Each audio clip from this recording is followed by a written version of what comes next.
야, 너 같은 애가 솔로인 게 이해가 안 된다. 진짜 괜찮은데.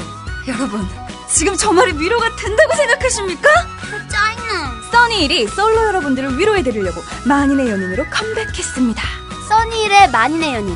헉, 아직 안 들어보셨다고요?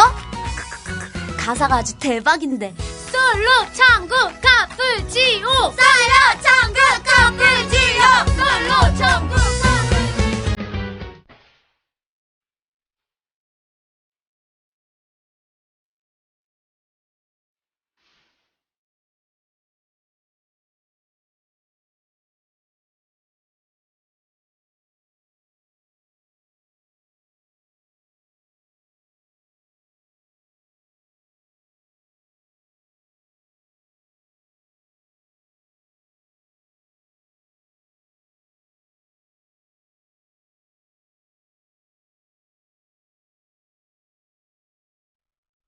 (1950년 6월 25일) 새벽에 시작된 전쟁.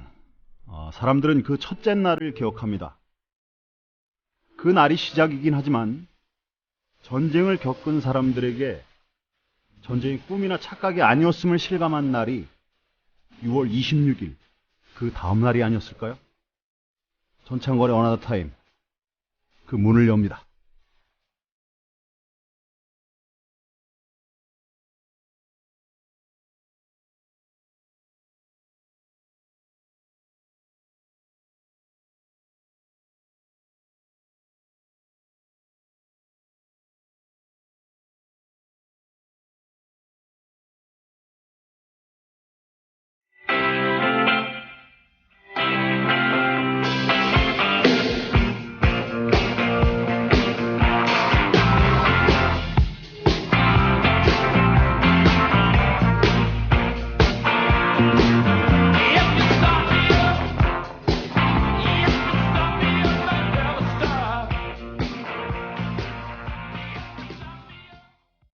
자, 오늘 6월 26일, 무더위와 장마가 교체되는 날인데요.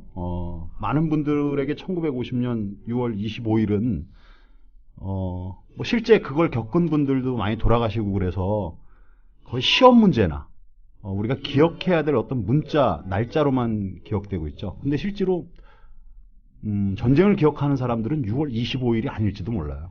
그 당일날 새벽은, 이게 진짜인가? 이게 날벼락 같고 이게 뭔 일이지로 그날을 보냈을 거고 26일부터는 정말 실감이 났을 것 같아요. 초토화가 된 서울과 대한민국을 보면서 정말 비극적이고 그리고 또 가족들이 사라져가는 모습을 보고 감당할 수 없는 슬픔을 겪은 건 아마 26일이지 않을까라는 생각을 해봤습니다. 그래서 오늘 특집으로 한교 선생이 또 아주 특별한 시간을 마련했습니다. 게스트 다단계 오랜만에 또 한교 씨가 출발을 시켰습니다. 잠시 후에 게스트와 또 게스트가 모셔온 특별한 손님 모시고 오늘 진지한 얘기 나눠보도록 하겠습니다.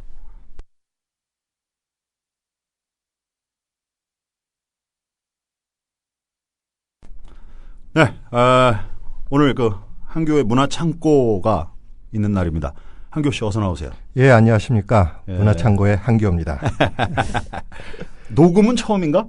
녹음은 요번이 처음이죠. 그러니까 좀 대놓고 우리 이렇게 얘기해. 어색함이 조금 있지만은 그래도 좀 생방과 같은 녹음으로 그런 마음을 녹음은 또 다하겠습니다. 녹음의 스릴이 있어요. 아, 그런가요? 네. 네. 자, 오늘 아주 특별한 날 또 신경을 써서 게스트를 모셔왔어요. 네, 예. 해주시죠. 오줌 어떻게 보면 좀 오줌? 다시 갑시다. 오줌이 아니 뭘 다시 가. 자, 가. 끊었다 치고 편집 안 할 거니까 끊었다 치고 가. 끊었다 치고 가. 예, 알겠습니다. 요즘 상당히 요 시즌에 바쁘신 선생님을 한번 다시 모셨습니다. 6.25를 맞아서 어떤 뭐라 그럴까 어렸던 시절을 이야기해 주시는 분. 그래갖고 한참 바쁘십니다. 한참 바쁘신데 이 부산에 계신 분인데 잠깐 요번에 오늘 그 포럼에 참가하신다 그래갖고 중간에 제가 인터셉트 했습니다. 서울 올라오자마자. 인터셉트. 예, 서울역에서 바로 낚아채 갖고 와서 녹음 뜨고 가라. 아주 중요한 분이니까. 우리가 또 벙커원 시절에 한번 그 방송을 했었어요. 노영석 씨 어서 나오세요. 네, 안녕하세요. 노영석입니다. 이번엔 혼자네. 저번엔 둘이서 오셨다가. 아이고 뭐 항상 떨거지를 데리고 올 수는 없잖아요. 떨거지. 깔때기를 대기 시작했어. 정식으로 한교 씨가 소개를 좀 해주시죠. 어떤 분이신지. 예. 노영석 선생님은 지난 시절 그 과거사 진실화해를 위한 과거사 정리위원회에서 유해 발굴 팀장을 맡으셨고 현재 부산의 부산외대 HK 연구교수로 지금 계시고 있습니다. 이 선생님의 주요 그 전공 사항은 특히 국가에 의한 민간인 학살 부분을 갖다가 주요 주제로 담고 있습니다. 그래서 이분을 제가 이제 특별히 이번에 모신 이유 중에 하나가 얼마 전부터 우리가 6.25 대에서 그 신문지상에서 현 대통령께서 두 손 부르르 떨면서 똑바른 역사 교육을 하자. 거기서 나오는 게 남침이냐 북침이냐 얘기를 합니다. 사실 그리고 이제 우리가 6.25를 얘기할 때 남침이냐 북침이냐 누구에 의한 피해가 컸냐라는 얘기를 하는데 우리가 여기서 이제 놓쳐가는 것 중에 하나가 어떠한 그러한 역사에 권력을 잡고 있었던 중심자들의 이야기들만 그들이 생각하고 있는 6.25를 얘기하지만 실질적으로 우리의 이웃들이 우리 어머님들 그리고 우리 할아버님들이 기억하고 있는 6.25는 무엇일까? 특히 이것이 이 6.25라는 그 시점을 본다면은 우리나라가 대한민국이라는 어떤 그 군대 국가 형성 과정이에요. 근대 국가. 오줌 군대 뭐 많이 틀려. 그거 중요한 얘기들인데 이게 다시 말을 잘하려고 하다 보니까 일단 그럼 어떻게 하면 좀 잘할까 하다 보니까 평소의 성격이 나와요. 평소의 성격이 나오니까 좀 긴장감도 좀 많이 생기고 그런 것 같아요. 입안에 침이 많은 것 같아요. 저희가 1945년 식민지 치하에서부터 해방이 되고 그 다음에 48년 정부가 수립되고 50년 6.25를 겪게 됩니다. 이 짧은 시간 내에 어떠하 보면은 48년에 군대 국가를 갖다가 법적으로 우리가 설립한다고 했을 때 말 잘해야 된다니까. 근대라고 근대. 예, 알겠습니다. 군대 국가입니다.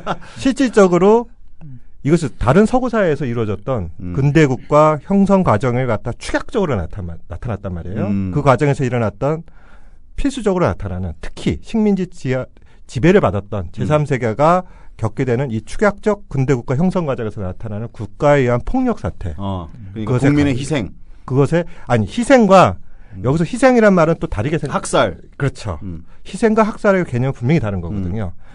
그때 이런 군대국가 형성 과정에서 갖게 되는 민간인들의 그 어려움, 학살, 그리고 그것을 통해서 이 국민들은 일반인들은 어떻게 이 기억들을 형성해 갔을까? 근데 대부분의 지금 현실에서의 우리 청취자 여러분들이라든지 국민들은 그런 기억들을 많이 갖고 있지 않죠.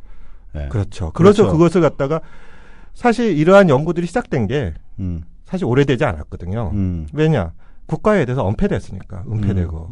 그것을 다시 끄집어내서 다시 올바른 역사를 제시할 수 있는 연구를 쭉 진행해 오신 게 바로 또 노영석 선생님이시고, 그래서 한번 오늘은 다른 시각으로 한번 또 우리가 6.25를 볼 수 있지 않을까. 그래서 한번 우리 그 정운현 이사님 소개를 이렇게 해봤더니 정운현 이사님이 먼저 그 한겨레 기사를 보고 기억을 하셨어. 어떤 기사를 내신 거예요? 저 며칠 전에 한겨레 신문에 뭐 이 사람이라 그래가지고 이제 지금 그 한국 전쟁 때 억울하게 죽었던 민간인 희생자들 유해가 지금 많이 널려 있거든요. 널려 있다. 그래서 그 유해에 대한 이제 후속 작업 뭐 이런 거에 대 가지고 제가 한번 인터뷰를 한 적이 있습니다. 그래서 또 공무원 쪽에서 연락이 왔다고 행안위 이런 데서 왜 그거 우리한테 먼저 연락하지 그 기사에 먼저 냈냐 이런 식으로 얘기도 했다면서. 그 정부 관료들이라는 게 항상 자기들 모르게 뭔가 밖에서 떠들고 다니면 항상 쫄기 때문에. 그러니까 또 위에서 그랬겠지. 니네는 뭐 이거 뭐 하는 거야 이렇게 했을 수도 있겠죠. 그래서 뭐 그런 연락이 왔는 것 같은데 사실은 그 국가가 해야 되는 일이거든요. 그래요. 자, 과거사 진실화해를 위한 과거사 정리위원회, 유해 발굴 팀장. 지금은 전에도 얘기했지만 이런 그 부서가 없죠. 없죠. 진실화해위원회가 2010년 12월부로 종료가 됐기 때문에 지금은 이렇게 전적으로 조사를 담당하는 기구는 없습니다. 2010년에 없어졌다고요? 2010년 12월 31일부로. 그래도 MB 정권의 초반에 있었네. 그 없애려고 많이 노력을 하셨는데 법을 바꾸고 막 국회 통과를 해야 되고 이러니까 그냥 흐지부지 놔줘서 그냥 이렇게 없어지도록 만들자. 자멸하는 걸로. 예, 뭐 그런 전법을 쓴 거죠. 또 예. 그때 당시 좋으신 분을 위원장으로 앉히셨잖아요. 이거 예. 없어지게 참 도움을 주시는. 뭐 하여튼 뭐 그분도 좋으신 분이고. 그러니까 그 일을 안 하는 역할을 이거 아니 그게 아니라. 원래 없어지는 과정을 좀 얘기해 보세요. 원래 이 진실 화해를 위한 과거사 정리 기본법이라고 이게 2005년 5월 달에 통과가 됩니다.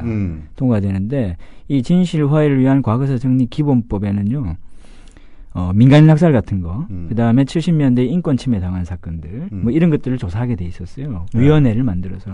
근데 위원회의 한시적 그 시한을 정해놨습니다. 위원회는 4년 동안 활동할 수 있다. 그다음에 거기에 추가 사항으로 위원회는 필요에 따라 연장을 할 수 있다라고 되어 있습니다. 예. 임대계약이 예. 뭐야? 4년 활동하고 나서 그래도 조사가 모자란다면 연장을 할 수 있다라고 되어 있는데 연장 시점이 애매하잖아요, 그죠? 근데 2007년도에 대선이 있었어요. 예. 대선에서 민주당이 졌죠. 그다음에 그때 이제 한나라당입니까? 한나라당이 이겼죠. 이명박 후보가 대통령이 된 거예요. 대통령이 되고 나서 정권 인수위 시절부터 이명박 정부가 처음 들었을 때 공언했던 게 뭐냐면 노무현 때에 너무 많은 위원회를 만들어놔가지고 이걸 정리해야 되겠다. 예. 네. 그래서 이 많은 위원회들에 국민 세금을 둘 수 없다. 거기에서 가장 타겟이 된 게 뭐냐면 과거사 관련 위원회들입니다. 그래서 제일 뚫리는 면이지. 그렇죠. 그다음에 과거사 관련 위원회가 13개가 있었는데요. 그 13개라는 게 사실 따지고 보면 크게 그것도 아닌데 그중에서 가장 이제 형님격인 가장 큰 위원회가 진실화해위원회거든요. 이 위원회를 없애야 되겠다. 인수위 때부터 계속적으로 공언을 합니다. 그게 2008년도였거든요. 근데 제가 그때 그 안에 있었는데 언제 문 닫을지도 모르는 그런 상황이 이제 돼버린 거죠. 근데 이 진실화해를 위한 과거사 정리 기본법이라는 게 만들어져서 위원회가 만들어졌기 때문에 위원회를 없애려면은 다시 이 진실화해를 위한 과거사 정리 기본법을 효력을 무력화시키는 법을 만들어서 국회 통과를 시켜야 되잖아요. 이게 과정이 너무 복잡하잖아요. 그러니까 어떻게 되냐면 그럼 이명박 정부에서 쓴 전법이 뭐냐면 연장을 더 시켜주지 말자. 임대차 보호법이야. 그냥 놔두면은 얘들은 2010년에 끝난다. 그때까지 아무런 도움도 안 주고 그냥 가만히 놔두면 식물위원회가 될 것이다. 그냥 그렇게 놔둔 거죠. 그러면서 제3대 진실화해위원회 위원장으로 올라오신 이영조 교수님께서 지금 이영조 교수님께서 소위 말하는 이제 뭐 본인은 아니라고 그 주장을 하시는데 뉴라이트 계열이라고 이제 뭐 일부에서 이렇게 이런 소리가 있는데 우리 확정을 하면 안 돼. 예, 그렇죠. 저는 잘 모릅니다. 저쪽은 고발을 자주 하기 때문에 그러니까 그런 소문이 있었기 때문에 남들이 그렇다고 하더라고요. 그래서 그분께서 이제 3대 위원장으로 취임하셔가지고 유족이나 아니면은 막 시민사회단체에서 조사가 덜 끝났는데 위원회가 문 닫는 것에 대해서 불만이 많았잖아요. 그렇죠. 그러니까 위원장으로서 당연히 연장을 해야 되는데 또 자기의 정치적 입장에서는 연장을 더 하면 안 될 것 같고. 그렇지. 그래서 결정을 내리신 게 위원장님께서 그때 구국의 결단을 내리셨는데 위원회를 연장을 했습니다. 6개월 연장을 했습니다. 6개월 연장을 과감히 실천하시고 2010년 12월 30일부로 쫑을 냈습니다. 쫑을 내는 참 끝을 냈습니다. 그래서 그게 유야무야 사라진 거야. 지금 법은 존재하는데 그렇죠. 위원회는 없어진 거야. 이런 게 있구나. 그렇죠. 야, 이건 모르잖아 우리가. 위원회가 없어지고 그때 이제 위원회가 없어지면서 유족들이나 시민사회 단체에서 굉장히 반발이 많았죠. 왜냐하면 뭐 잠시 후에 제가 좀 자세하게 얘기를 드리겠지만 지금 그 위원회에서 조사하던 사건의 본질에 그러니까 빙산의 일각에 다가가기도 전에 위원회가 문을 닫아버린 거죠. 그러니까 그 본질은 파헤치지 못하고 그 겉만 해치다가 솔직히 국민 세금을 들였으면요. 그다음에 이 피 같은 국민 세금을 4년 동안 들였잖아요. 그렇죠. 그러면 국민 세금을 들였으면 끝을 봐야 되는 거죠. 성과가 있어야 되고, 그다음에 해야 되고. 무엇인가에 또 의의가 있어야 되고 사회로의 재환원이나 통합이 돼야 되는데 그게 아니라 정말 노무현 정권 시절에 노무현의 타입에 맞는 위원회를 만들어서 너끼리 한번 놀아봐라 이렇게 하고 정권이 바뀌니까 또 다른 아이템으로 바꾼 거잖아요. 그럼 사실 이게 세금의 낭비라고요. 그렇지. 그러면 정책의 연속성이 있어야 되는데 이런 연속성이 거의 없이 정치적 결과에 따라 가지고 이게 막 팍팍 바뀌니까 그러면 다음에 어떤 정권이 들어오면 지금 박근혜 정부라든가 이런 데서 하던 일들 중에 아주 의미 있다고 생각하는 것도 다 없어져야 되잖아요. 지금. 네. 그렇다면 국민들 세금은 항상 이렇게 소모되고 바뀌는 정권에 따라서 돈이 쓰이는 것이 팍팍 바뀌는 국민들은 아무런 결실을 보지 못하는 이런 사태가 생기겠는 거죠. 이런 측면에서 과거사도 문제도 마찬가지로 어느 정도 이렇게 좀 뼛속 깊게 이렇게 진행되는 측면이 있어야 되는데 그게 전혀 되지 못했다. 그런 측면에서 굉장히 아쉬운 거죠. 근데 이걸 없애야만 되는 불리한 그 진실들이 이렇게 막 캐내지고 있었나요? 좀 있었죠. 아무래도. 왜냐하면 소위 말해가지고 지금 한국 사회의 주도 집단들이 사실은 그 70년대 혹은 친일 시대, 친일 정권, 그 다음에 한국 전쟁 시기에 이렇게 또 힘을 많이 얻은 사람도 있고, 그 다음에 70년대에 인권 침해를 통해 가지고 국가 폭력 사태를 통해 가지고 권력을 잡은 사람들이 아직까지 현 사회에서 주도권을 잡고 있는 건 누구나 다 인정하는 사실 아닙니까, 그죠? 네. 그 사람들에게는 상당히 좀 걸끄러운 역사들이 많이 밝혀지게 되는 거죠, 사실은. 예. 지금 이제 생존하신 그 사람들 중에서도 예.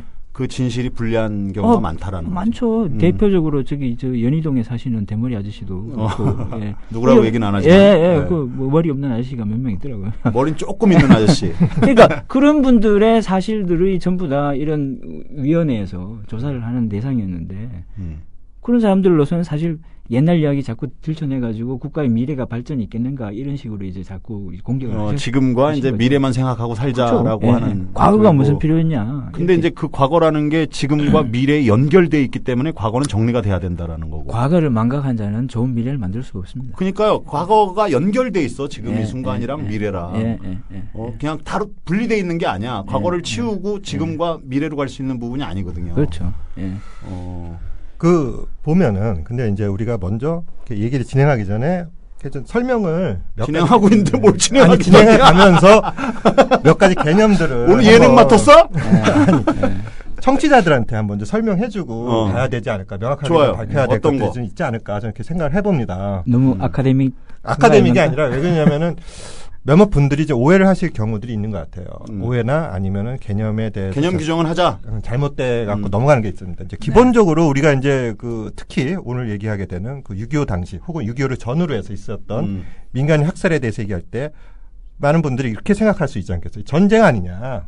전쟁이 일어나면은 과거의 전쟁을 가만히 생각해 보면 우리 그 삼국시대, 고려시대, 조선시대 봐라. 전쟁 때는 뭐 군인 민간인 관계없이 깡그리 죽거나 잡혀가거나 그렇지 않냐. 그거를 연결 직전으로 봤을 때 6.25 때 일어난 거에 대해서 전쟁 나면은 폭격받고 민간인들이 죽지 않냐. 그런 개념. 아까 제가 혹시 희생과 학살의 개념을 구분을 해야 된다는 말씀드렸듯이 이렇게 그러면 민간인 학살의 개념이란 게 전쟁에 희생되는 국민들과 혹은 다시 그럼 또 학살되는 국민들 이걸 어떻게 정리를 해줘야 될까요? 굉장히 꼬이는데요. 어색해. 잘 갔는데 어색했어. 아니 근데 이거 그러니까 왜 그러냐면 어른들은 짧게 전쟁 나면은 짧게 가면 사람들 죽어나는 거 아니냐. 오케이 짧게 가.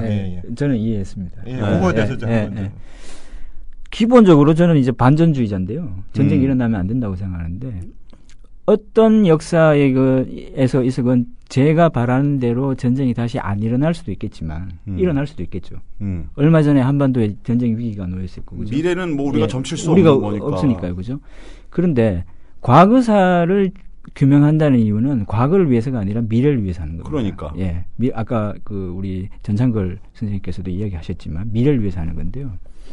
과거에 그런 전쟁이 일어났을 때 그러면 아까 이야기했다시피 토탈 워라고 하는데 전면적인 전쟁을 통해 가지고 민간인 군인 할 것 없이 모든 시설이나 모든 인간들을 다 파괴시키는 전쟁을 계속 하는 게 전쟁의 기본적인 원리라고 우리가 못을 박아놓고 그 원리대로 미래의 전쟁이 다시 일어난다면 우리 여기 다 죽습니다. 그러니까 마치 그거를 전쟁 개념을 축구 보듯이 반칙도 해야 되고 그다음 그게 당연한 전쟁의 원리고 그게 당연한 전쟁의 논리라고 생각하면 우리 여기 있는 사람들은 살아남을 수 있는 사람들이 거의 없다는 거죠. 그러니까 게임으로 보면 안 되는 거예요. 그걸 게임으로 보는 거는 그 자본을 독점하고 있거나 그 전쟁으로 인해서 그 이벤트로 인해서 얻어질 소득이 있는 그 소수들이 그걸 노리는 거지 우리는 게임으로 보면 안 된다라는 거죠. 그래서 전쟁은 언제든지 일어날 수 있고 그러한 위기 상황이나 이런 것들은 닥칠 수 있지만 거기에 대비해서 우리가 어떤 교훈을 삼아놓고 그 다음에 어떤 원리나 원칙을 삼아놓는가가 굉장히 중요한데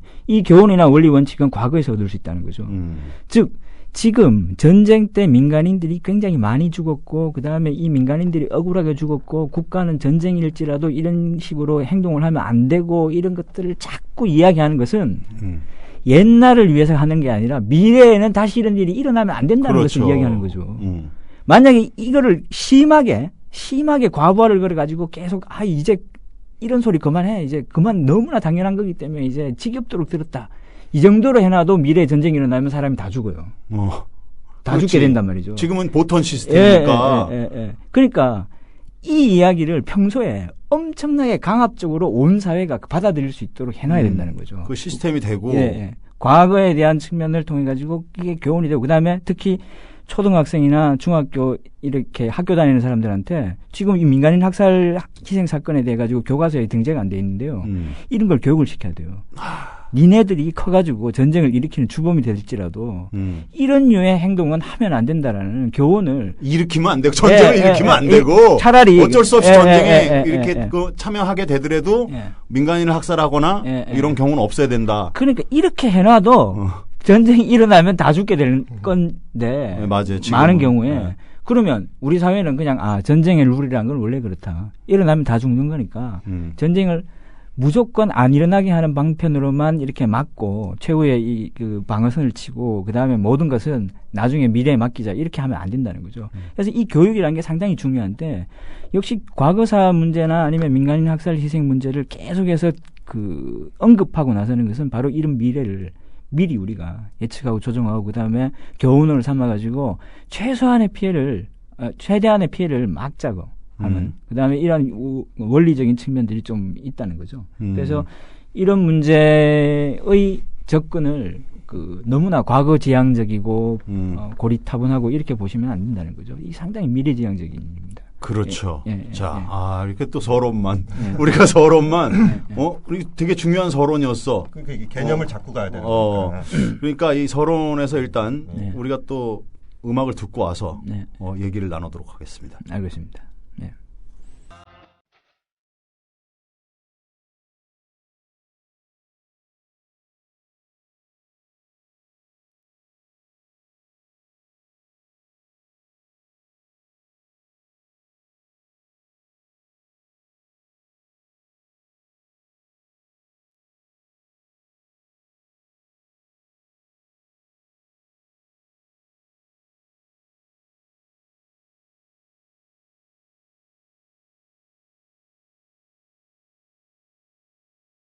네.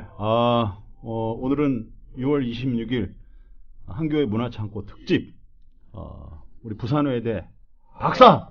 노영석 박사와 함께하고 있습니다.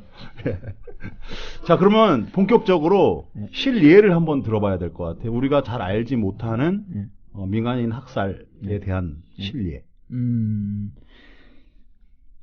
저는 이제 이쪽에서 이제 일을 해가지고, 그 다음에 사람들이 굉장히 많이 알고 있다고 생각을 했는데. 몰라요, 정말? 사람들이 많이 모르더라고요, 진짜로.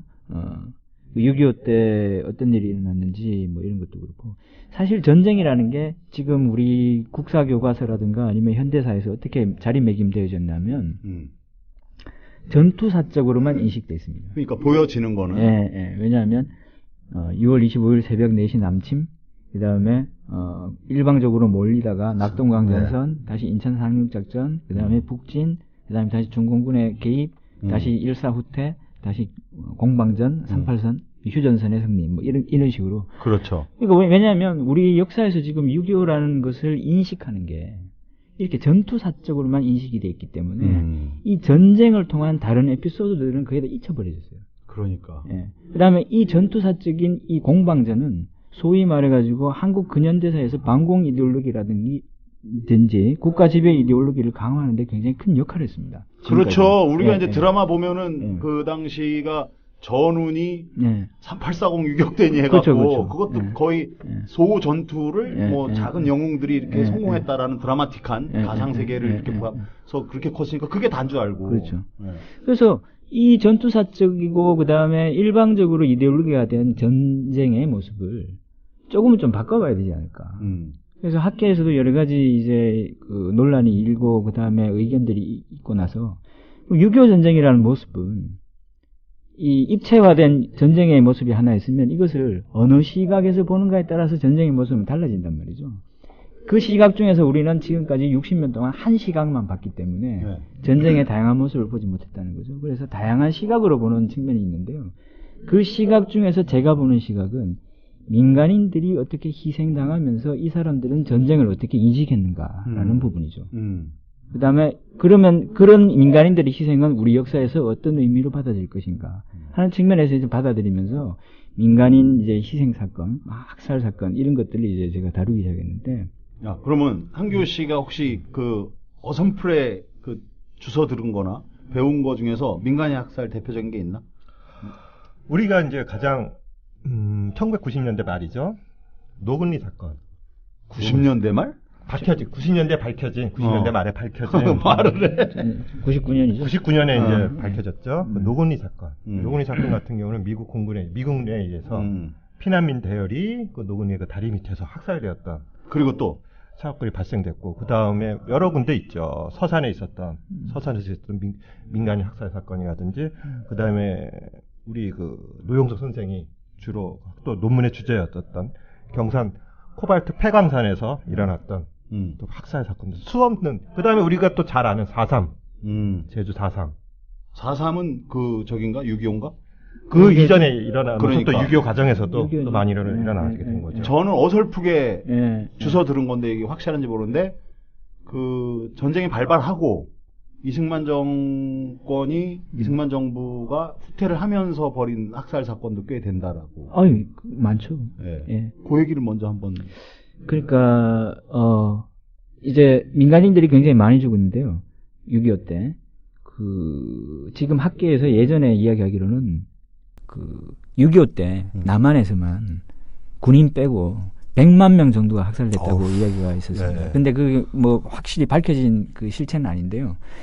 근데 진실화해위원회에서 그 진실규명 결정한 사건들에 보면은 그 사건들에서 민간인 희생자의 수가 거의 20에서 30만 명 정도가 됩니다. 확인된 거. 그때까지만 확인된 예.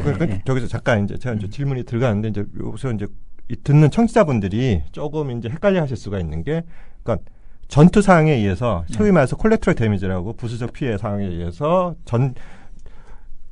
아군과 적군 간의 피해 간의 전투 과정에서 일어나는 민간인들의 희생이 있을 수 있는 거고, 그거 말고 어떤 이 국가기관이 목적성을 갖고 특정 한 집단을 갖다가 목적에 의해서 학살하는 경우가 있지 않습니까? 방금 말한 그 민간인 희생자와 그 안에서 또 이런 국가기관의 목적에 의해서 학살된 그 인원수의 비율을 그렇게 말씀하신 거라고 저는 보고 있거든요. 근데 이제 조금 이제 국민들이 헷갈려. 지금 20-30만 얘기한 거는 전체 전쟁 중에 그러니까 조금 더 길게 들어보시면 돼요. 그러니까.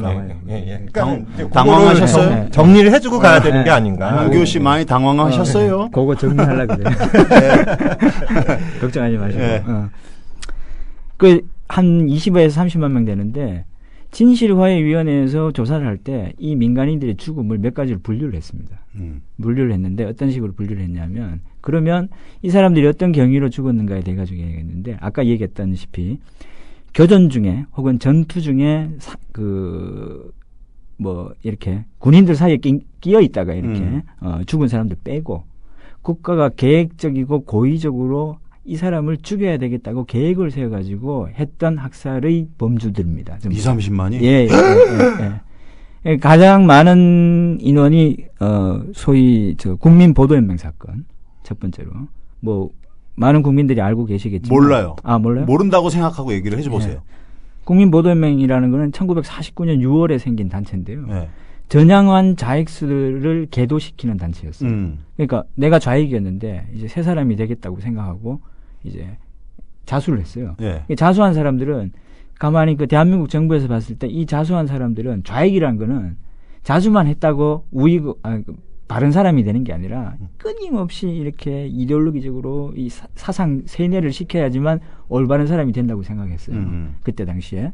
대한민국 정부에서는 이 좌익으로 활동하다가 전향한 사람들을 대상으로 해가지고 보도연맹이라는 단체를 만든 거죠. 아, 자기 정부의 리스트를 만든 거구만. 그렇죠. 그래서 한 달에 한 번씩 뭐 6개월에 한 번씩 무슨 뭐 좌익 방공 걸기 대회 이런 것도 하고 그다음에 글짓기 대회도 하고 뭐 이런 걸 하도록 했는 거예요. 지금 제도에 있는 보호 관찰이랑 비슷하고 뭐 그런 거 비슷하죠. 보호 관찰 제도 맞습니다.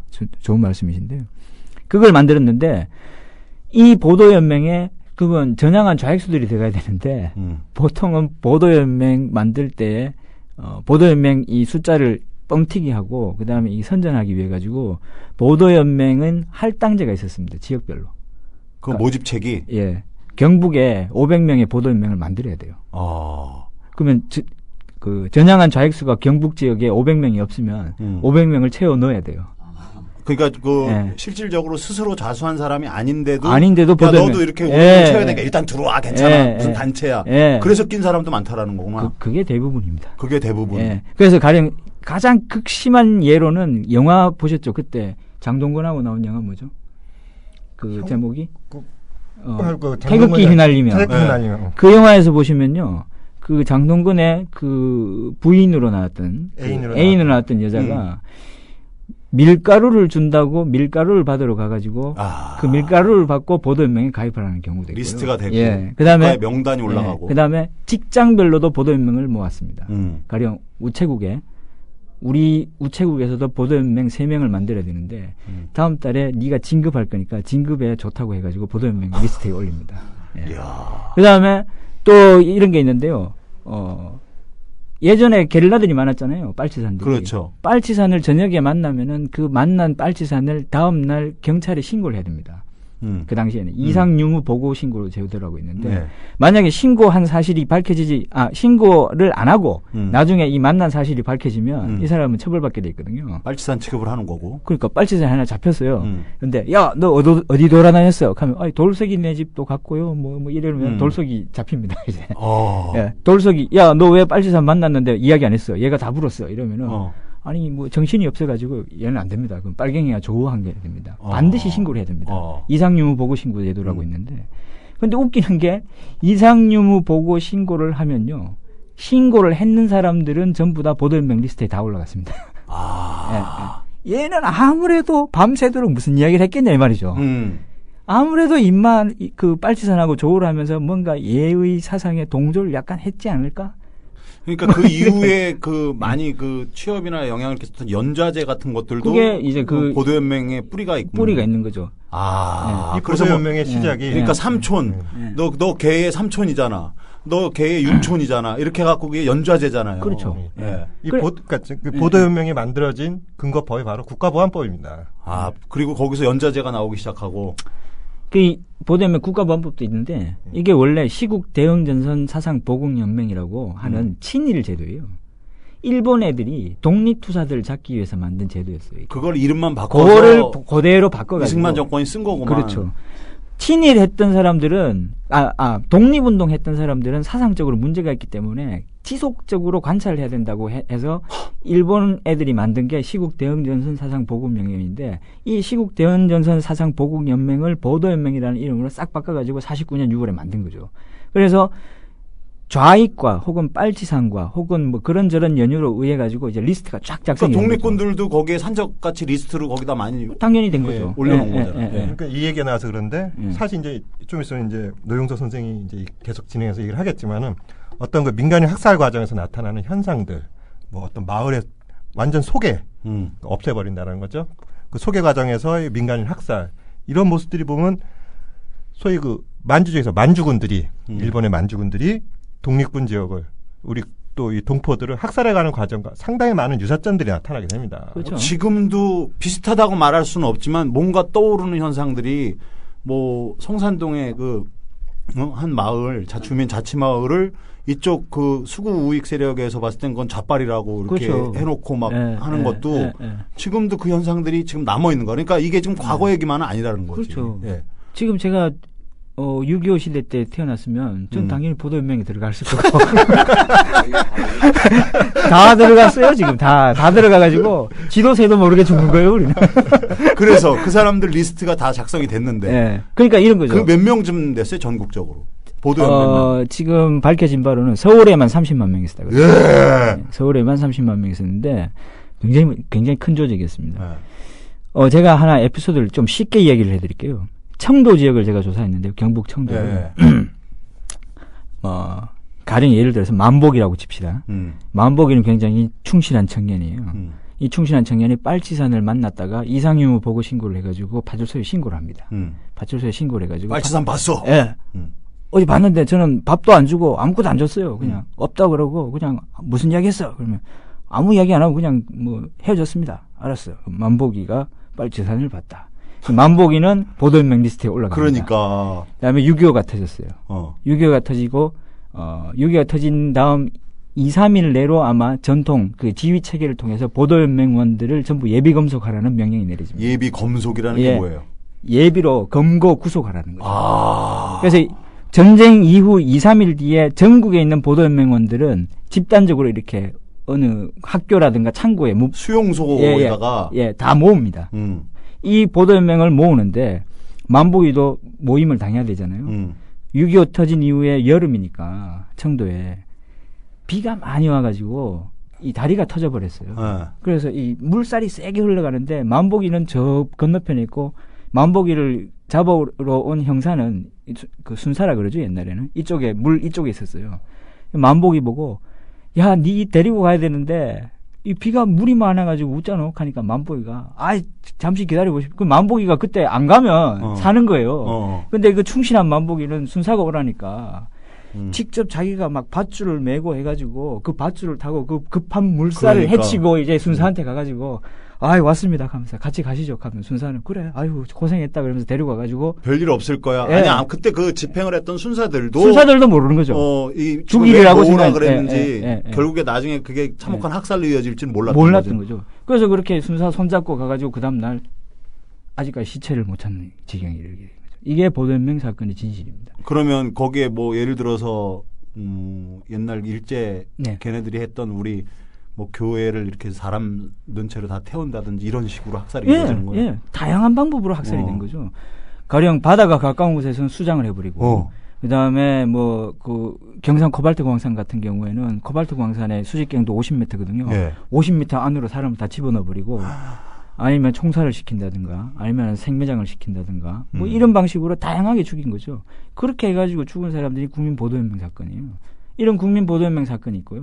그다음에 또 하나는 형무소 재소자. 그러니까 그 전쟁 발발 후 얼마 있다가 그 집행까지의 기간이 일주일 안에 다. 예.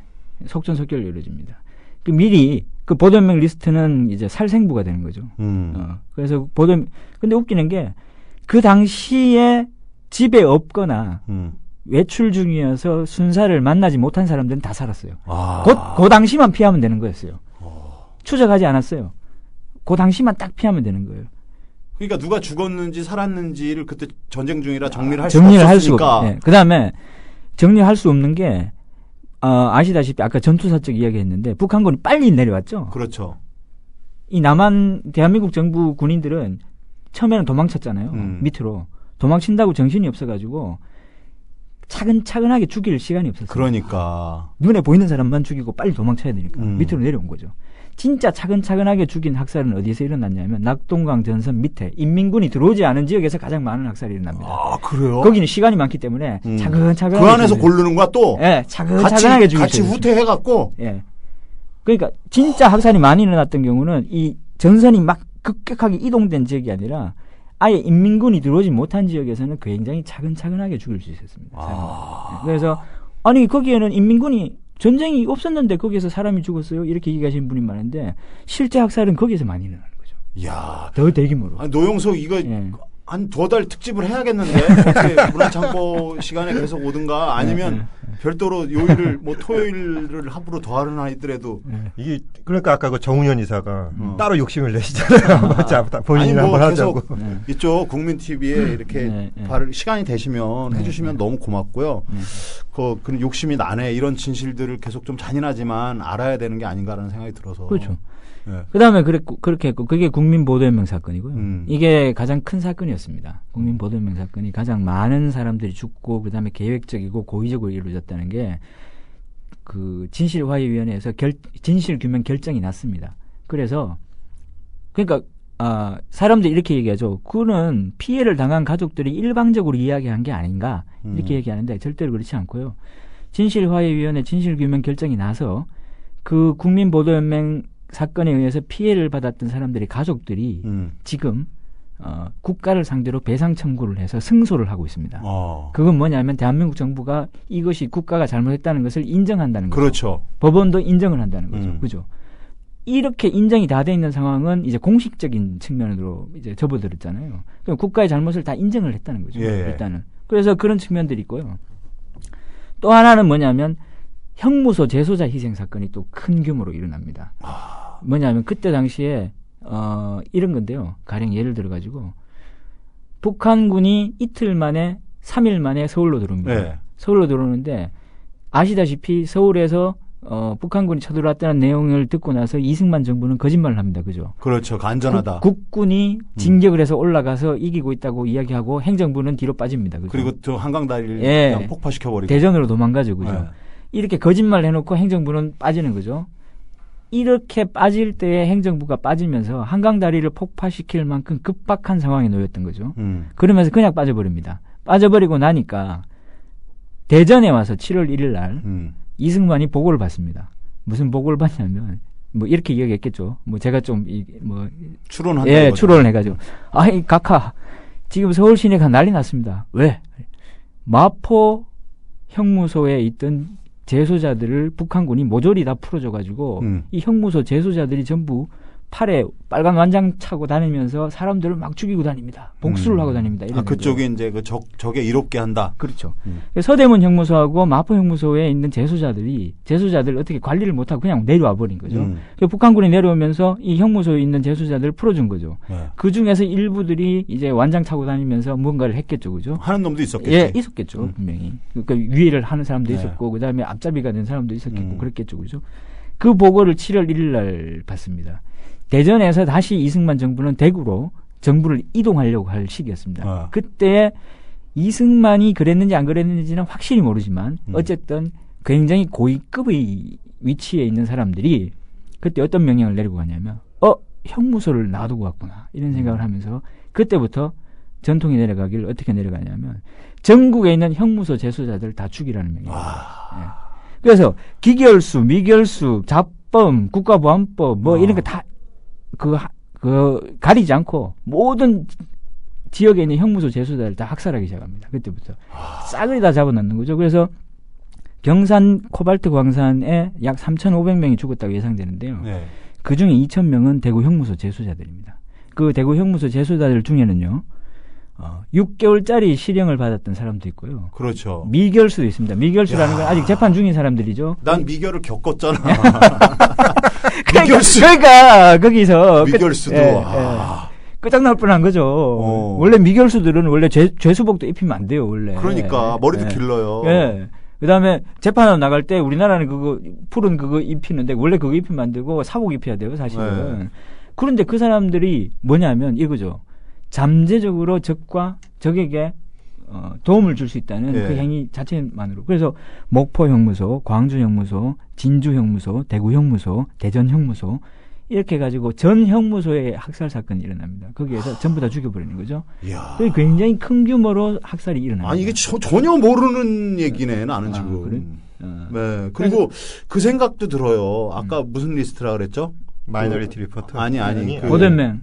보도연맹 리스트. 보도연맹 리스트에서 빠르게 후퇴하면서 죽였다는 소문이 났을 때 보도연맹이 자기도 나는 그 민주주의를 옹호하는데도 거기 리스트에 있던 사람들은 죽을 걸 아니까 나중에 그 사람들 산으로 갈 수밖에 없네. 그렇죠. 총 들고 난 죽일 거니까 자기를 방어. 그래서 북한에 협조하지 않더라도 빨치산이 된 사람들이 많겠네요. 전혀 없습니다. 없어요? 그건 왜냐하면요.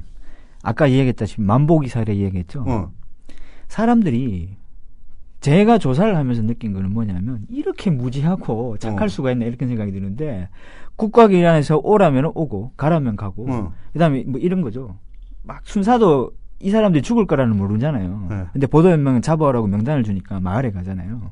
그러면 개똥이 아버지는 논에 있고 누구 아버지는 저기 있고 누구 아버지는 저기 있는데 잠시 집에 가니까 개똥이 아버지는 논에서 그 못 신게 하고 있었단 말이에요. 그때 6월이니까 못 신게 하고 있는데 개똥이 아버지 없어요. 그러니까 예 들에 나갔어요. 들에 나가면 들이 저 멀어가지고 불러오기 좀 힘든데 그러니까 순사가 그럼 놔두세요. 나중에 올게요. 나중에 온다는 건 안 왔거든요. 네. 그때만 피하면 살았거든요.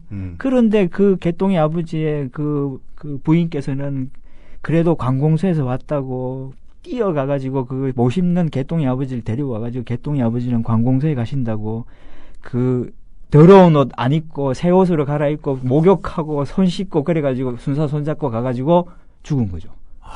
네. 이게 뭐냐면 빨치산으로 들어가겠다는 그런 생각을 가진 사람이 아무도 없었다니까. 아니 그러니까 그 사건 이후 일종의 소계령인가? 그게 소계령에 의해서 진짜로 아무 죄 없는 양민들이 학살되고 근데 거기서 리스트에 있는데 그 죽었다는 그 친척이건 뭐 죽은 걸 본 사람들은 그 분노나 또 때로는 자기 목숨을 보존하기 위해서 산으로 간 사람들이 있을 수도 있겠다라는 생각이 드는 거예요. 저는. 그 전형적인 사례가 제주 4.3 사건이죠. 제주 4.3 사건은 그 48년도에 그 중산간지대라고 해안가 지방 말고 그 산간 지역 위쪽에 있는 마을들을 그 서북 청년단이라든가 아니면 이런 사람들이 와가지고 막 위해를 하니까 거기에 있는 제주도 민간인들이 더 이상 못 살겠으니까 위로 올라가가지고 무장대하고 결합을 해버린 거죠. 왜냐하면 여기 있어서 죽으나 저기 있어서 죽으나 똑같은 거죠. 그러니까 한라산으로 올라가 버린 거죠. 이거는. 근데 그 제주 4.3 사건의 특징이라고 볼 수 있는데 이 육지에서는 제주만큼 빨치산으로의 합류라든가 이런 게 거의 없었습니다. 아, 그래요? 예, 왜냐하면 빨치산이 상용화되고 그다음에 그 저거된 거는 1951년 1사 후퇴 이후부터입니다. 아, 그래요? 그 이전에 빨치산들은 구빨치라 그래가지고 구 옛날 빨치산이라 그래가지고 이 사람들은 여수 순천 사건을 그 계기로 14년대에서 그 탈주했던 사람들이 만들어진 그 주력 부대가 있습니다. 그게 따로 있고요. 그 주력 부대가 있고 1사 후퇴 이후에 신빨지들이 있는데 신빨지들이 누구냐면 퇴각 못한 인민군들이나 아니면 그 지역에 있는 뭐 이런저런 사람들이 모여가지고 만든 빨치산. 그러니까 뒤에 합류한 사람들 중에서 있을 것 같아요. 왜냐하면 가족 죽이고 그런 부분. 근데 그렇게 많지 않습니다. 근데 이제 그렇게 다들 그럴 것이다라고 생각들 하시는데, 근데 사실 뭐냐면 그때 학살의 피해자들과 학살 피해자들의 유족들, 아니 거기서 또 살아남은 사람들한테 복수의 심정보다는 공포라는 건데 그 살고 싶다는 것보다 이 국가라는 게 더 무서워지는 거예요. 내가 빨갱이가 아니라는 거를 더 보여주든지 더 숨는다든지 그것이지 그거 말고 이 국가는 나에게 위해를 가했어. 그래서 복수를 할 거야. 그런 복수심보다는 공포심, 숨을 그게 더 오히려 더 컸다고 볼 수 있죠. 그러니까 그 후퇴하면서 벌어진 학살의 규모, 나는 어떤 마을을 다 소개했다라는 이런 얘기를 어설프게 듣긴 들었는데 이게 교도소 또 아까 고도연맹 야, 그것만 해도 벌써 그것만 해도 굉장히 많죠. 수십만 명이 될 것 같아요. 그것만 해도 많고 그다음에 미군에 의한 사건이라든가 좀 노곤지 사건 같은 경우 이런 경우는 국민보도연맹이 있고 형무소 재소자가 있고 그다음에 공중폭격에 의한 사건들이 있습니다. 뭐냐면 당시 6.25 때 뭐 아시는 분은 아시겠지만 북한이 전혀 힘을 못 썼던 게 그 공중 제어력이었거든요. 이쪽에 공중 전투력이 없어가지고 낮에는 항상 미군 비행기가 돌아다니면서 폭격을 하기 시작합니다. 폭격을 하는데 이 비행기 조종사들이 폭격을 할 때요. 그냥 대충 보고 폭격하는 거라고 생각하잖아요. 그렇지 않습니다. 근데 그 미군 교신 체계를 보시면요. 폭격기 조종사가 폭격을 하려면은 OP라든가 아니면 관제탑으로부터 송신을 받아가지고 폭격 허가를 받아야 됩니다. 그러니까. 저기 밑에 미약인 물체들이 있는데 저걸 폭격을 해도 되겠는가? 그럼 조종사의 의견을 물어봅니다. 조종사의 의견으로 봐서 저 사람들이 적군이라고 생각하는가? 나는 적군이라고 생각 안 한다. 그럼 폭격 안 합니다. 기총 소사를 안 합니다. 안 하는데 저쪽에서 폭격을 하라 그러면은 이쪽에서 폭격을 하게 되거든요. 최종 폭격 명령은 그렇죠. OP가 있다. 그렇죠. 그 명령 체계가 굉장히 복잡합니다. 그게 복잡한데 그런 복잡한 체계 속에서 당시 미군이 가지고 있었던 그러니까 공중 폭격 체계에서의 그 폭격 방침이 움직이는 것들에 대한 모든 것의 사살입니다. 밑에서 소위 말해가지고 피난민들이 줄지어 가다가 공중에서 비행기 소리가 나면 어떻게 돼요? 피하겠죠. 이렇게 달리겠죠. 비행기 보는데 이렇게 전쟁 중에 비행기 폭격기가 오는데 하늘 보면서 손 흔드는 사람은 없을 거 아니에요. 갑자기 막 움직이겠죠, 그죠? 갑자기 움직이면은 뭐 적군처럼 보이잖아요. 그럼 기총 소사를 해버리는 거죠. 그래서 이 기총소사 해가지고 죽은 사람들이 굉장히 많죠. 가령 또 그 포항에서 송골계곡이라는 곳에 있는 한포사격 피해자들이 있는데 동해상에 대놨던 미군의 배에서 저쪽에 해안가에 피난민들이 옛날에 피난 가면 갈 데가 없잖아요. 그래서 해안가에 많이 있었어요. 먹을 게 있으니까. 예, 그다음에 막 거기 해안가가 모래사장도 있고 좋잖아요. 예. 근데 모래사장에 비가 갑자기 내렸어요. 소나기가. 7월 며칠이에요. 포항 쪽인데. 이 소나기가 내리니까 소나기를 가릴 곳이 없으니까 모래사장 뒤에 있는 저 솔나무 아래로 도망치기 해가지고 움직였죠. 근데 그때 우리나라 사람들이 전부 흰옷을 입고 있었잖아요. 흰옷 입은 사람들이 소나기가 내리니까 갑자기 확 이동을 하니까 그 이동하는 모습이 저 뒤에 있는 미군 함대에서 보면은 마치 적군이 막 움직이는 것처럼 보이잖아요. 거기다 대고 한포사격을 한 거예요. 그냥 적군이라고 생각하고. 그래서 거기서 엄청나게 많이 죽었어요. 수천 명이. 그러니까 이런 그 전쟁 중에 했는 거는 좀 계획적이지는 않지만 그래도 이런 피해들이 상당히 많았습니다. 그래서 이렇게 죽은 사람들도 있고요. 그 다음에 또 한 가지의 가장 악질적인 죽음인데요. 부역 혐의 사건이 있습니다. 부역? 예. 한 가지 예를 들면요. 충남 공주 아시죠? 예. 공주 지역 같은 경우는 상당히 골치 아픈 지역인데, 한국 전쟁을 톱날 전쟁이라 그럽니다. 왜 톱날 전쟁이라 그러면 톱을 썰 때 왔다 갔다 하잖아요. 전쟁 중에 가장 악질적인 전쟁이 점령했다가 도망갔다가 점령했다가 도망갔다가 이런 전쟁이 가장 악질적인 전쟁입니다. 이게 뭐냐면 이 점령자가 자꾸 바뀌는 거예요. 그러니까. 네. 충남 공주 같은 경우는 약 3번의 점령자가 바뀝니다. 바뀔 때마다 적에게 동조했다는 부역 혐의자들은 모조리 다 죽입니다. 이쪽에서 한 번 죽이고 이쪽에서도 죽이고 저쪽에서도 죽이고 이쪽에서도 죽이고 저쪽에서 죽이고 살아남는 사람이 없는 거죠. 살아남는 사람이. 산불이네 산불. 완전히 그거죠. 그래서 부역 혐의자를 죽이는데 어떻게 죽이냐면 아버지가 없으면 대리로 죽입니다.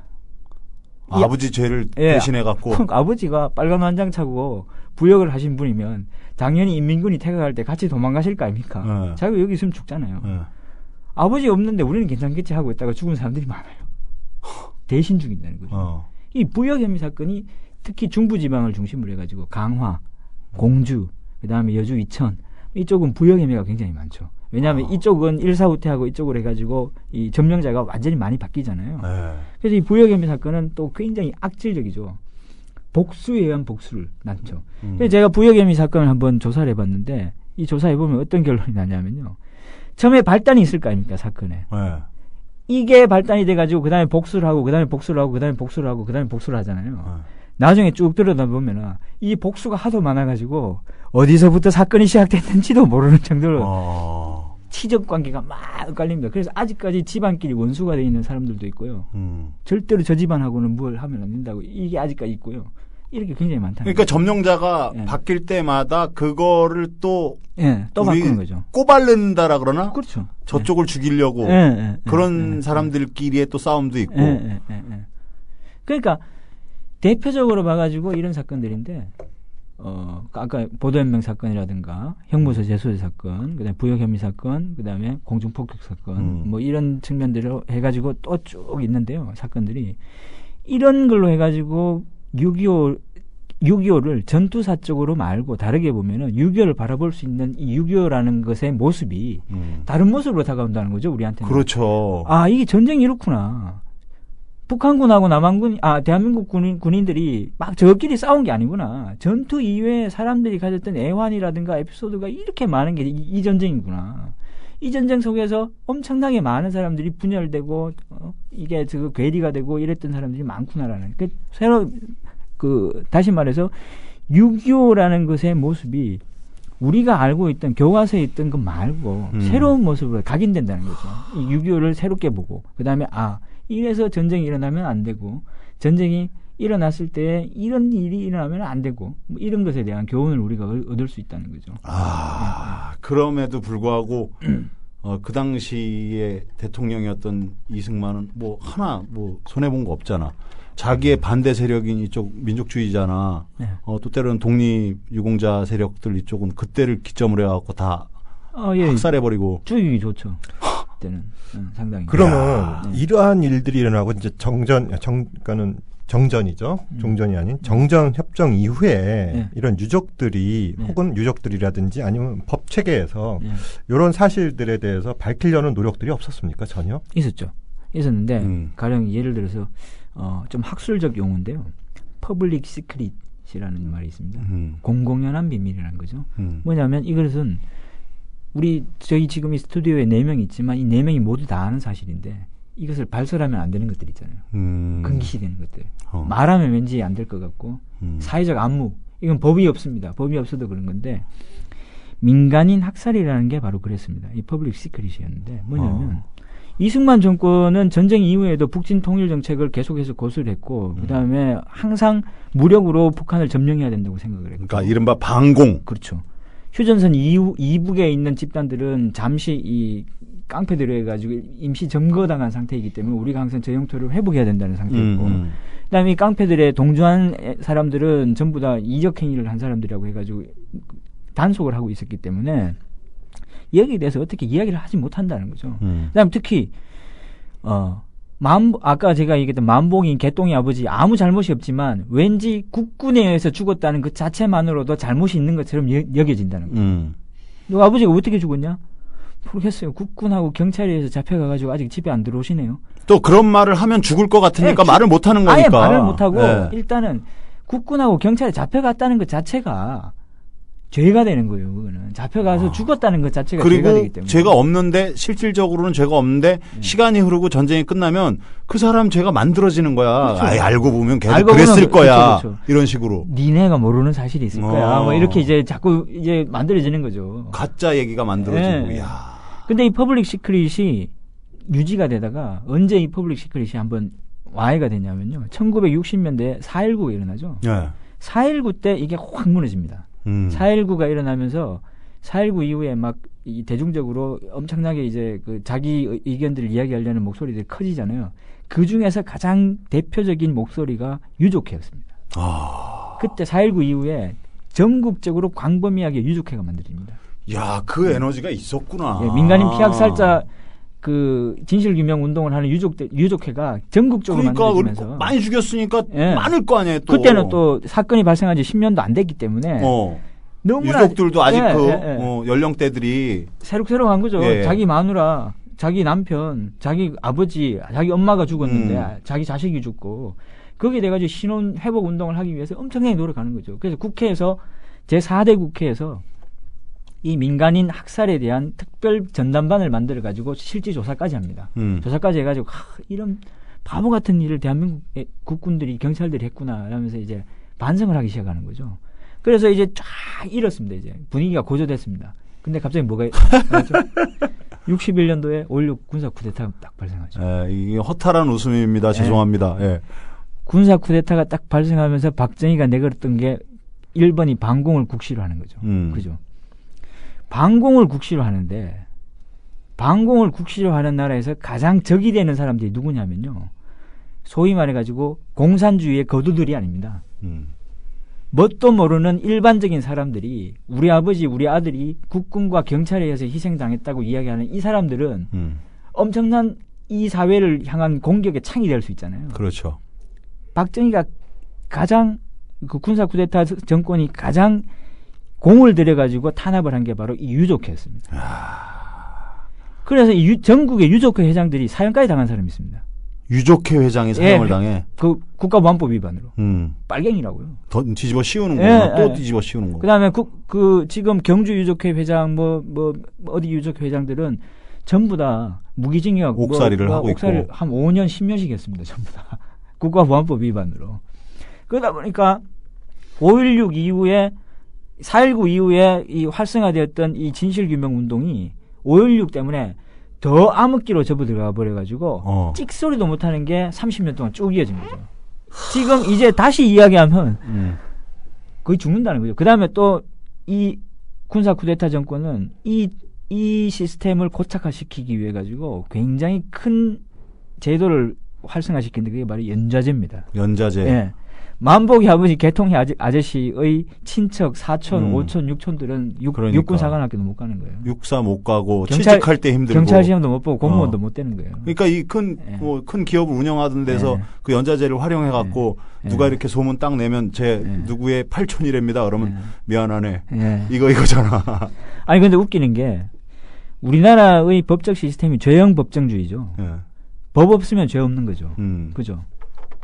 기소가 되려면 법이 있어야 되잖아요. 이것을 걸 수 있는 법이 있어야 되잖아요. 근데 연자제가 법이 없는 거 아십니까? 그러니까. 연자제 법 없습니다. 그러니까. 이거는 상용법이 아니에요. 성문법이 아니라고.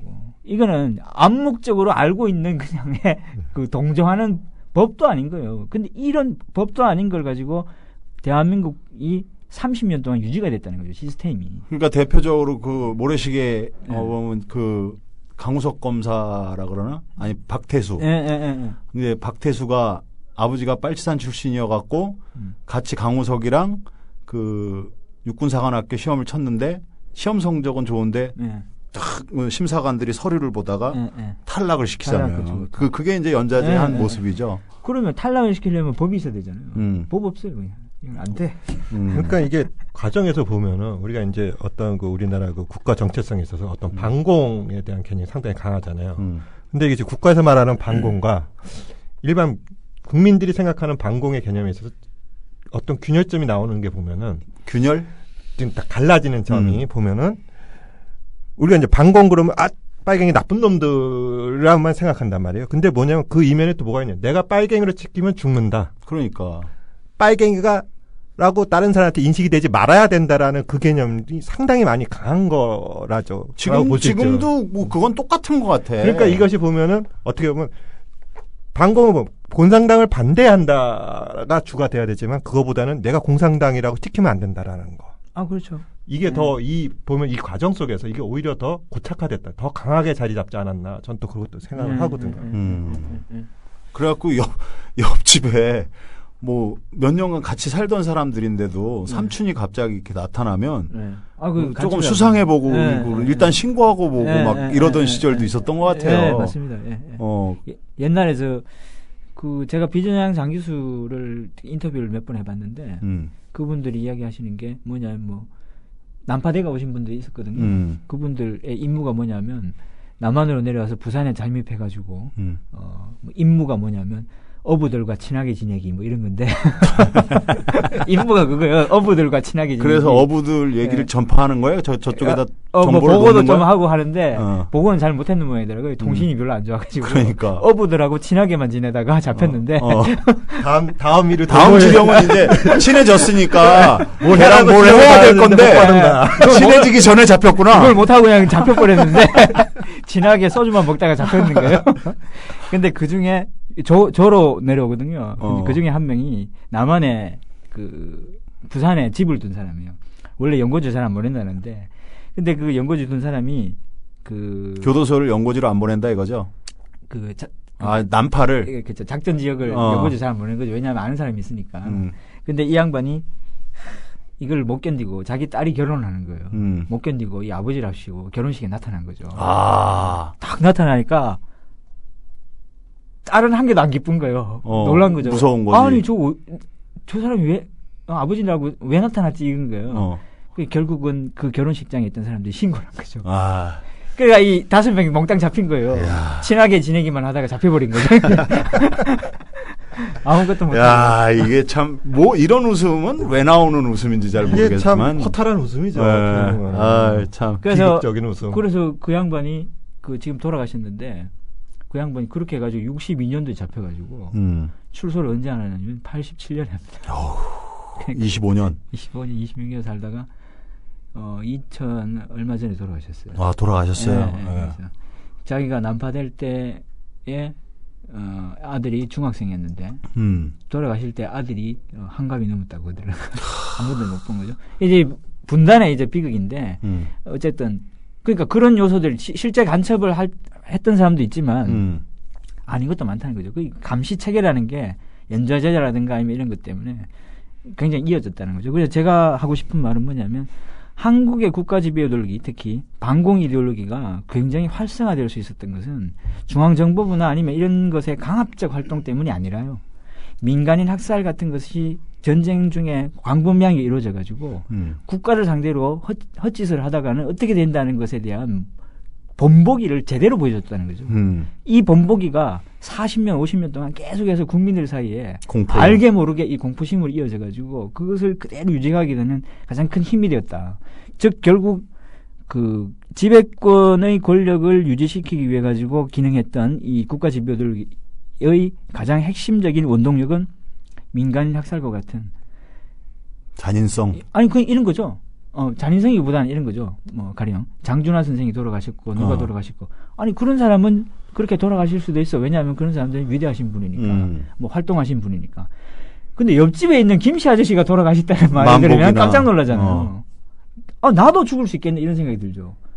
장준하 선생하고 나는 연관이 안 되지만 김씨 아저씨가 죽었다는 건 나의 삶과도 연관이 되거든요. 이런 삶에서 나도 까딱하면 죽을 수도 있겠구나. 이게 그 다음부터는 자기가 굉장히 조심하게 되고 이 권력을 유지시키기 위해 가지고 내가 어떤 행동을 해야 되는가에 대해서 바른 정답을 딱 주는 거죠. 스스로. 예. 난 검열을 할 수 있게끔. 예. 이렇게 해야 되는구나. 딱 되는 거죠. 그러니까 한편으로 저도 이제 뭐 약간 고백을 해보면 그 이성의 이 갈등이 올 때 이게 내가 뭐 이게 진실이라고 붙잡고 있는 게 너무 불편한 게 아닌가. 차라리 저쪽 그 구라판에 협조를 하면 좀 편하게 살 수 있는 게 아닌가. 그 노영숙 교수랑도 우리 그 부산에서 소주 먹으면서 나는 이거 진실 붙잡고 있는 게 너무 힘들다. 계속 얘기했던 기억이 있어요. 저마저도 그런데 겪지 못한 사람도. 이게 갈수록 얘기가 진지해지네. 흥미진진해져요. 그럼 우리가 또 이게 음악 프로라서 음악을 좀 듣고 와서 굳이 얘기가 길다 보니까 마무리를 해야 될 것 같아. 어느 정도 이렇게 얘기하면서. 네. 그래야 될 것 같아요. 예. 다녀오겠습니다. 네.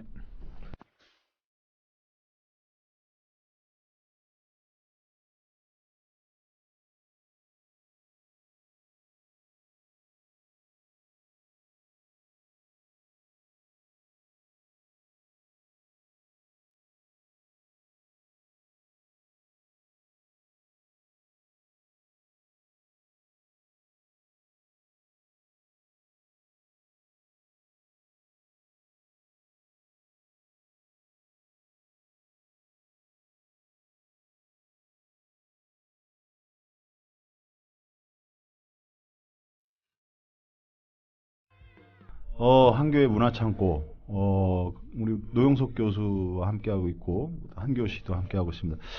이 넋이 나갈 정도의 얘기들이 쏟아지네요. 우리 노영석 박사랑은 따로 시간을, 요새 스케줄이 뭐 쿠바 간다고요? 쿠바 왜 가? 예, 쿠바 학술대학에 있어가지고. 무슨 학술이에요? 쿠바 호세 마르티 연구소라고, 거기 있는 학술 연구소하고 이제 저희가 뭐 자매결연 비슷하게 맺었는데 거기 이제 쿠바에 가가지고 학술대회를 하고요.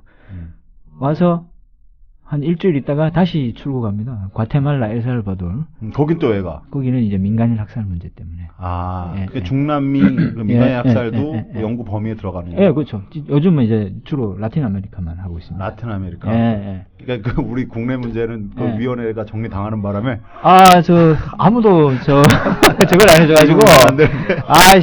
그래가서 차라리 외국 왜냐면 놀면 안 되니까. 저번에도 제가 여기 나와가지고 잠시 이야기 드렸는데 제가 유해 발굴 팀장했잖아요. 한국에 발굴되지 않은 유해 굉장히 많거든요. 깜짝 놀라실 거예요. 지금 여러분들이 사시고 계시는 옆에 한국 전쟁 때 민간인들이 죽었던 시체들이 막 널려 있다고 생각하면 그게 우리나라가 OECD 국가인데 설마 그런 게 있겠냐 싶은데 굉장히 많습니다. 그게.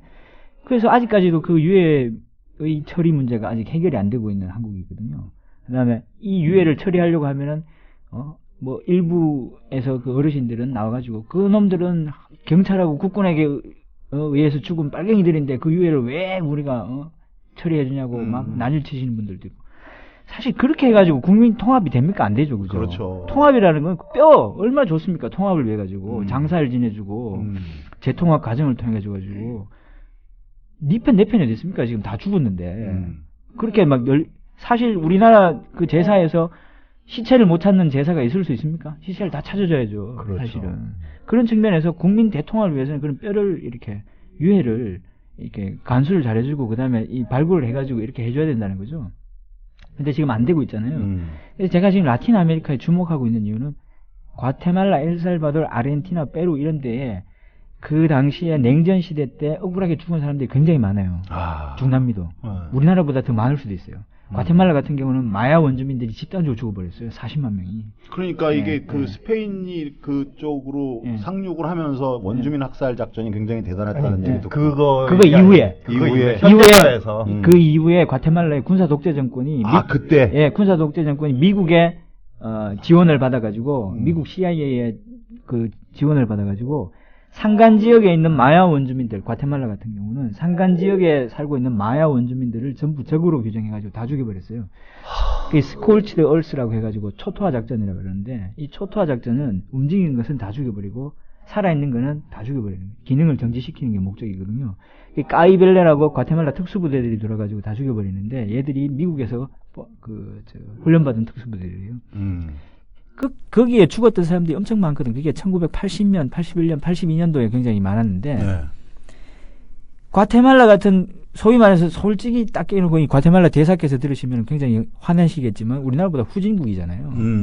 솔직히 인권적으로 봐도 과테말라가 우리나라보다 잘 됐다고 볼 수가 없잖아요. 우리는 국가인권위원회 이런 것도 있지 않습니까? 있죠. 기능이 잘 안 되지만. 그래도 그런 나라임에도 불구하고 과테말라는요, 지금 80년대, 70년대 죽었던 시체들을 아직까지 찾고 있습니다. 그게 발굴을 하고 전문 발굴 기관이 있고요. DNA 검사해가지고 시체를 찾아주려는 노력이 아직 있습니다. 그래서 제가 거기에 와가지고 현지 조사를 하고 있어요. 그 발굴 기관들 찾아다니면서 유해 발굴 어떻게 하고 있는가. 한국은 못 하고 있잖아요. 그러니까 이런 사례의 대조가 된다는 거죠. 그래서 제가 중남미 사례, 우리나라가 진정한 인권 선진국이 되려면 그다음에 경제적 선진국이 되기 위한 지표만을 우리가 쌓아서는 안 된다는 생각이죠. 그런 지표까지 쌓아야 된다는 거죠. 다 연결돼야 그렇죠. 진짜 사람 살기 좋은 선진국이 되는 거죠. 그런 거죠. 그런 측면에 의해 가지고 중남미는 그렇게 해가지고 제가 지금 요즘 기획을 하고 있죠. 이게 지금 아직도 무궁무진하게 많은 분들이 좀 알고 계셨으면 하는 얘기들이 쏟아질 것 같은데도 불구하고 벌써 시간이 마무리를 돼야 될 시간. 인천공항에서 딱 대기하고 귀국 날짜 알아갖고 그래서 인터셉트 해온가 오늘처럼 서울역에서 인터셉트 하듯이 탁탁 가자. 녹음 뜨자. 시차가 적응이 안 돼가지고 잠이 올 것 같은데. 근데 이게 참 어떻게 보면 우리가 지난 몇 주 동안에 이렇게 이야기 해왔던 내용들이 있었잖아요. 어떤 그 통과일에서의 그 장례 이야기를 얘기했었잖아요. 우리가 거기서 얘기했던 것 중에서 어떤 생물학적 죽음과 우리가 이 사회문화적인 죽음의 의미, 그 완결 과정을 우리가 한번 얘기한 적이 있었잖아요. 그래서 단순히 생물학적 죽음뿐만 아니라 이 구천을 떠도는 혼을 갖다가 이 객을 갖다가 어떻게 사후세계로 보내드렸냐, 통합을 시켜줬냐. 이것이 바로 우리의 사회적 죽음의 완결 과정, 장례 문화잖아요. 또한 우리가 또 다른 얘기를 했던 게 바로 뭐냐면은 그 기후재 얘기를 하면서 기후칠사라고 국가가 가뭄이라는 가장 극명한 그때 당시에 위기 상황에서 국가가 행했던 일 중에서 한 가지가 뭐냐면은 어지럽혀져 있는 묘를 정리해준다라는 거. 흩어져 있는 뼈들을 모아서 잘 정리해서 묘를 만들어줬다라는 거. 이것도 보면 어떤 국가가 해야 되는 일이란 말이에요. 그 얘기나 지금 얘기나 비슷하네. 이 얘기가 바로 여기에 연결돼서 결국 소위 지금 현 정부가 소통을 얘기합니다. 소통을 얘기했을 때 우리가 지금 소통에 메말라 있는 소통을 못하는 그 가뭄 속에서 국가가 할 수 있는 일이 무엇인가? 바로 이런 과거에 대한 어려움, 억울했던 사람들의 이런 사연들을 풀어주고 그 죽음을 마무리시켜주는 그것이 바로 통합과 화해 길로 갈 수 있는 지름길이 아닐까. 저는 또 그렇게 생각을 해봅니다. 그렇게만 해주면 정말 역사상 가장 위대한 대통령이 될 수는 있는데 그렇죠. 그걸 중간에서 그 이익이 안 되는 애들이 막는 거지. 저는 이제 그 욕먹을 소리인지 모르지만 대통령은 괜찮을 수도 있다고 봐요. 근데 중간에서 이익 취하려는 애들이 막는 거야 막. 그런 것도 많아. 그렇죠. 지금 한국 사회 특징이 편가르기니까. 우리 노영석 박사 보내줘야 될 것 같습니다. 보내줘야 되고 저희도 마감을 해야 될 것 같습니다. 이게 참 끝없는 얘기일 수도 있고 또 굉장히 장기적으로 해야 될 얘기일 수도 있기 때문에 우리 시간이 허락된다면 우리 바쁜 우리 노영석 교수도 틈틈이 모셔서 얘기를 나눠보도록 하죠. 알겠습니다. 예, 오늘 수고 많으셨습니다. 감사합니다. 고맙습니다. 네, 고맙습니다. 예. 녹음으로 진행된 오늘 수요일 전창걸의 어나더 타임, 우리 한교 선생이 또 귀한 분 모시고 와서 또 의미 있는 얘기들 나눠봤습니다. 저는 오늘 마감하고요. 내일 찾아뵐게요. 감사합니다.